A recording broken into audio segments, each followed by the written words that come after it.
Hey folks, I've got Bose's new flagship noise canceling headphones here, the QuietComfort Ultra headphones. They cost $429. That's a lot to pay for headphones, and not surprisingly, they're very good. But are they better than Sony's WF-1000X Mark V, Apple's AirPods Max, and some other headphones in this price range? Let's get right into the review so I can try to answer that for you.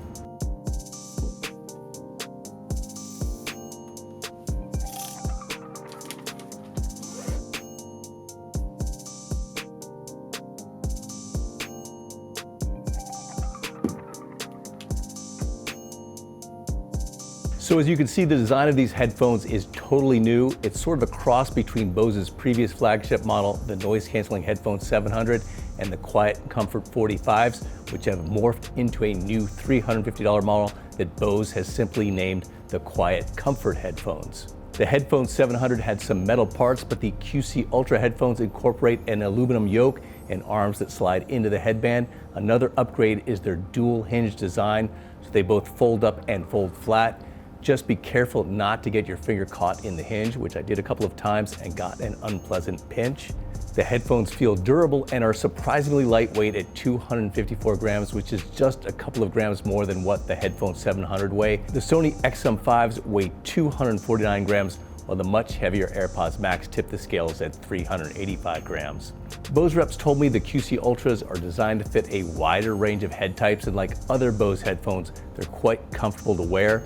They did clamp slightly more than the Sonys, but I was able to wear them for a couple of hours straight without a problem. Like other over-ear headphones, they will steam up your ears if you wear them around in warmer environments. It's also worth mentioning that the black version of the headphones can end up showing some smudges if you have any grime on your hands or just have oily skin. The white smoke version doesn't. I did like the controls. The QC Ultra headphones feature a mix of physical control buttons along with a raised volume strip on the right ear cup that's easy to reach and use by feel alone. There's also a touch and hold gesture for that strip that's customizable as a shortcut. You can choose to map it to one of 4 functions. The main button on the headphones allows you to pause and play your audio with a single tap, skip tracks forward with a double tap, and skip back with a triple tap. Holding the button down lets you toggle through full noise canceling, an awareness mode, and an immersion mode that activates full noise canceling, along with Bose's new spatial audio feature with head tracking that it calls immersive audio. The awareness mode is equivalent to Apple's transparency mode, and it sounds quite natural with almost no audible hiss. There's also a new active sense feature that kicks in some noise canceling should the sound get too loud around you. That's similar to the new adaptive audio feature on the AirPods Pro 2. That feature isn't available for the AirPods Max because it requires Apple's H2 chip. Thanks to ear detection sensors inside the ear cups, when you take the headphones off your ears, your audio will pause and resume playback when you put them back on. Beyond that, if you set your headphones down somewhere and forget to turn them off, they'll go into a sleep mode to conserve battery life. If they aren't used within a certain amount of time, you can actually set the time anywhere from 5 minutes to 24 hours. They will completely turn off on their own. That's similar to the AirPod Max's power-saving features. While Bose mentions that both this over-ear Ultra model and its new QC Ultra earbuds feature world-class noise cancellation, and they certainly do, the real feature it's hyping this go-round is immersive audio, its custom version of a spatial audio. Bose says that immersive audio goes beyond special effects and creates a wider, more spacious soundstage, so your content becomes multi-dimensional and layered regardless of the audio platform or device. Like other headphones that feature spatial audio, Apple's latest AirPods for instance, the QC Ultra headphones and QC Ultra earbuds have 2 spatial audio modes, one still mode without head tracking engaged, and a motion mode that uses head tracking and allows the audio to move with you, so it's always in front of you. Bose says it works with movies and any stereo track, but it's really designed for music listening. Using the immersive audio feature does widen the soundstage a bit, creating the illusion that your audio is more outside your head.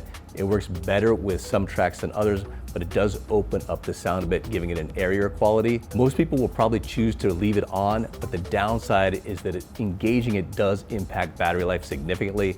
The headphones are rated for up to 24 hours of battery life at moderate volume levels with noise canceling on, but that number dips to 18 hours with immersive audio engaged. I spent some time comparing the sound quality of the QC Ultra headphones to that of the Sony WH-1000X Mark V and the AirPods Max. While the QC Ultra headphones have the same drivers as the headphone 700, the Ultra sound has improved. It's not a huge improvement, but the Ultra seems slightly cleaner sounding and more revealing with deeper but well-defined bass. Since they feature the same drivers, most of the audio quality gains come from the more powerful chipset with improved digital processing. Both the Sony XM5 and AirPods Max are excellent sounding headphones, and sound quality is subjective as everybody has different ears and different musical tastes.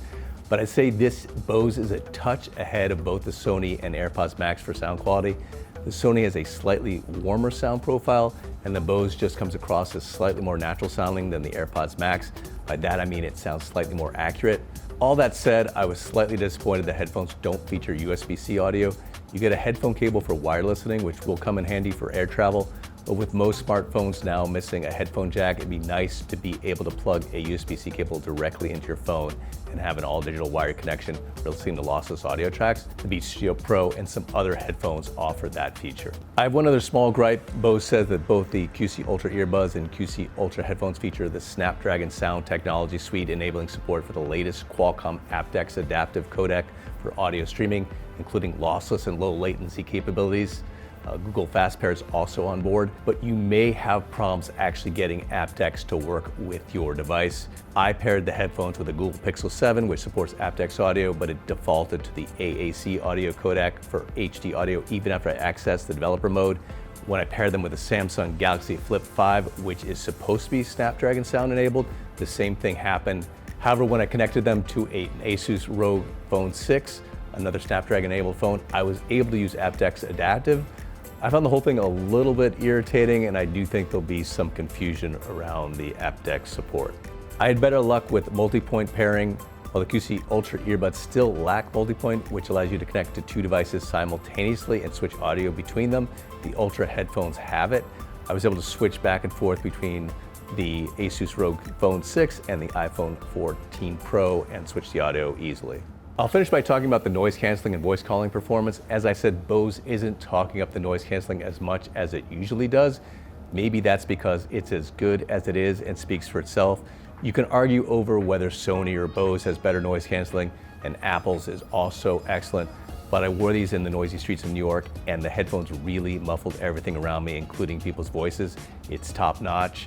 Voice calling performance is also excellent. I was told they have 5 microphones in each ear cup, 4 external and 1 inside the ear cup, that help drive both the noise canceling and voice calling performance. While I was slightly disappointed with how much background noise the QC Ultra earbuds let in, that wasn't an issue with these full-size Ultras. Even in noisy environments, callers said they only heard minimal background noise while my voice came through clearly. All right, I'm on a test call here with fellow Cnet editor John Falcone. John, on the streets of New York City, a lot of traffic going on behind me, so I'm just going to talk a little bit longer to have you hear my voice with the background noise. Let me know what you think.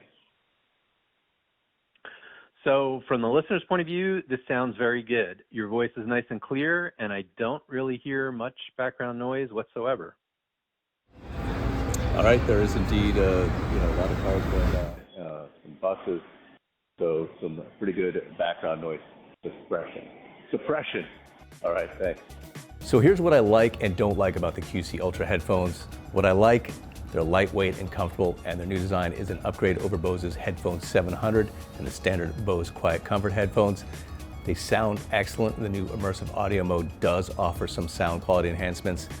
Their noise canceling is great, and their voice calling performance is top notch. What I don't like: their higher price tag. They're $30 more than the Sony, which is already seeing meaningful discounts. They don't have USB-C audio. Also, engaging immersive audio impacts battery life, which already isn't quite as good as what you get with some noise canceling headphones. And lastly, their support for the aptX audio codec seems limited. Despite those small downsides, if you can afford their higher price tag, and hopefully they will go on sale at some point, I do think they are very worthy alternatives to both the Sony XM5s and the AirPods Max. As always, let me know what you think in the comment section. I'm David Carney for Cnet. Thanks for watching.